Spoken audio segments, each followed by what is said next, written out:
तर मित्रांनो, कोण असा माईकालाल आहे का जो चाफ्यासारखी एवढी फुलं 20 रुपयात आणू शकतो? अरे कृष्ण, नेहमीसारखा आजही व्लॉग स्टार्ट होतो आपल्या सकाळच्या रुटीन पासून. त्यानंतर नाश्ता करून फ्रीज मधनं फुल मार्केटचं गोल्ड काढतो. आणि बाय द वे तो माईकालाल मीच आहे. ऑब्व्हियसली सर्व फुलं नीट नव्हती, बट ठीक आहे. सीझन मध्ये हीच फुलं 20ला 4-5 भेटतात, पण मी 20चे 50-60 आणलेले. कोणता फेस्टिवल असता तर हे विकून अंबानी नंतर तुमच्याच भावाचं नाव असतं. पण तुमच्या भावाला कसली लालची नाही, म्हणून सर्व फुलांचे हार बनवतो. एवढ्या फुलांनी तर आमचं पूर्ण घर सुगंधित झालेलं. हार नंतर विचार करतो एक चाफा आणि पानांची वेणी बनवायचा. आणि कधी दादर स्टेशनला हार फुलं घेऊन बसलेलो दिसलो तर आश्चर्य नका होऊ, काहीतरी घेऊन जावा.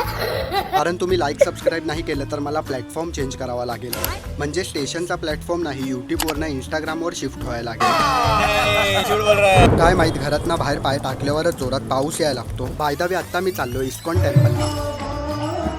आणि नेक्स्ट व्लॉगमध्ये आपण गौशाळेत जाणार आहोत, जे बघण्यासाठी लाईक सबस्क्राईब. ह्या व्लॉगमध्ये सर्व गोष्ट काल्पनिक होती, पण चाफा तर मी 20लाच आणलेली.